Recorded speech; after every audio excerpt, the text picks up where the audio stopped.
are your top 5 coaches 45 years old or younger? Checking in from Walla Walla, Washington. I love grilled cheese, I love alliteration, and I love the Pate State hashtag there. I got 5 of them for you since you asked for 5. Dave Aranda is my number 1. The rest of these aren't really in a 1 through 5 order. Dave Aranda is my number 1 coach in the country, 45 years old or younger. My experience, as I've spoken about many times on the show, at the Oklahoma-Baylor game where we got some one-on-one time with him this last year, really opened my eyes to Dave Aranda. I would strongly encourage you guys to go find Andy Staples' podcast, friend of the program, from last week. I think it was last Monday. He had Aranda on, probably spoke for about 30 minutes with him.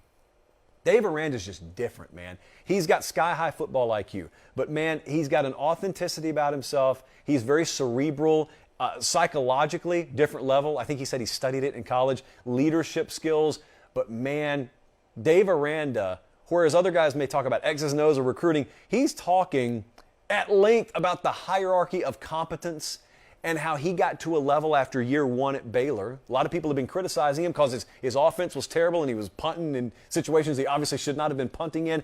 And he talked about conscious incompetence, which is like the second level, or as Dave Aranda would call it, the pit on the hierarchy of competence. And that is the level you get to in life where you go from not knowing you don't know to knowing you don't know. And he said that was a nightmare to be a head coach. Now, I'm not a coordinator, where I got a little compartment I live in. I'm the head coach of this program, and I'm looking around after year 1. I just hired all these people. They moved their families here, and I realize I obviously hired the wrong folks, but I don't immediately know which way to go. And he had to seek advice, and he had to listen to a lot of people. He scratched the surface, and that's it as to what he's capable of. Dave Aranda is going to be a star head coach for a long time. That's my number 1. I think he's right at 45 years old, so it was very convenient that we put that where we did. But Dave Aranda is my number 1. 4 more of them. You can put these pretty much in any order you want to because I can make a case for all of them. Ryan Day is 43 years old, head coach at Ohio State. He is 34-4 in his career so far. I did not know this. I was looking up some research on him today. Ohio State, what was it? They have not hired a head coach without head coaching experience since the 40s. Just to give you an idea of how unprecedented it was that Ryan Day was catapulted into the catbird seat there. He knows the quarterback position, handles the quarterbacks there, obviously. Very, very elite recruiter. But what impressed me so much, aside from the fact that he was able to be the guy when they could have had anyone, is he knew the score from day 1.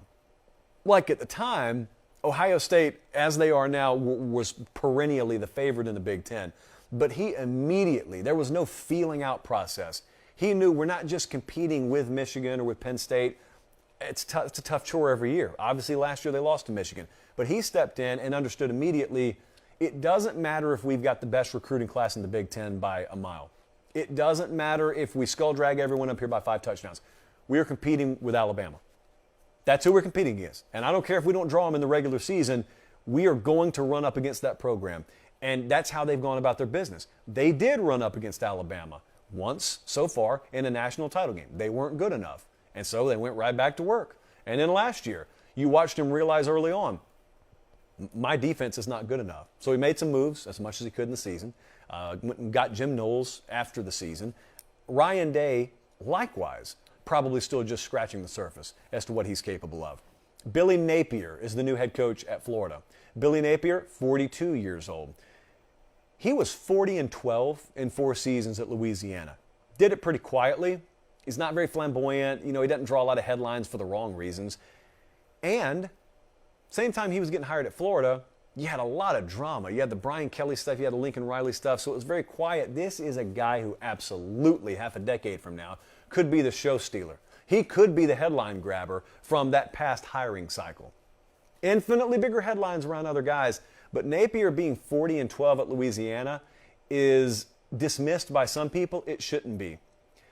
You need to understand about the level of production versus the level of competition. At Louisiana, there was no discernible advantage he had relative to the rest of the conference, i.e. Chris Peterson at Boise a while back. Peterson was just running roughshod over the conference, and he was doing it in rural Idaho. And truth be told, he should have been at a disadvantage because of geography. And yet, with equal resources, he was smoking everyone. Billy Napier had equal resources at Louisiana relative to the rest of the Sun Belt. and ran all over everyone. And why does that matter at Florida?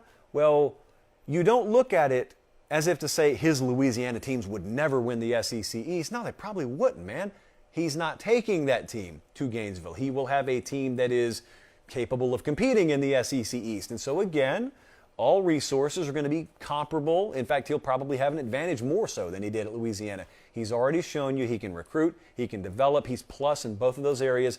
He is a supremely good evaluator and developer. Anytime you ever talk behind the scenes about Billy Napier, all the way back to his days as an assistant coach, that's the two characteristics folks point out. So he's plus in a lot of areas. He's already proven to you he can do it. It's not an up-and-coming hotshot coordinator. So I really like the future of Florida football under Billy Napier. Lincoln Riley is in here. You probably are not indifferent on this man anymore. Everyone has an opinion.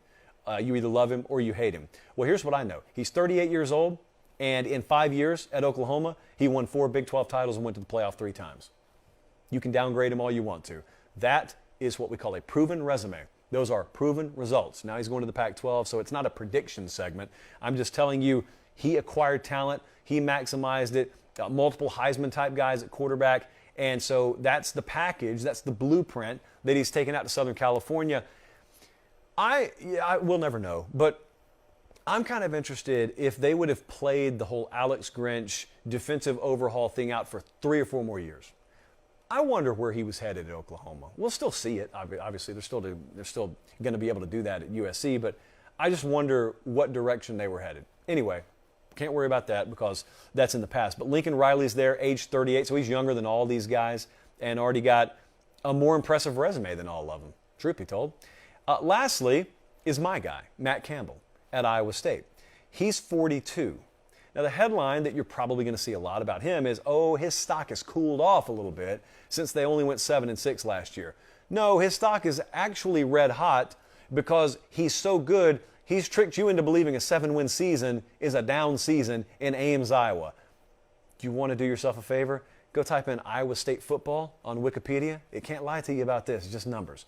And check out what Iowa State football was before Matt Campbell got there. Do you remember what 7-6 would have meant before he got there? And now what it means is, well, better luck next year. No, 7-6 is ticker tape parade material in the pre-Matt Campbell era. I'm interested to see them this year because we get to see him. We get to see Matt Campbell lose a quarterback and lose some talent. We'll see how they replenish the roster there. He's the 3-time Big 12 Coach of the Year. He's always got them challenging or pulling outright upsets against teams that history says they have no business competing against. So Matt Campbell's there. Dave Aranda, Ryan Day, Billy Napier, Lincoln Riley, Matt Campbell. Those are my 5 head coaches, 45 or younger right now.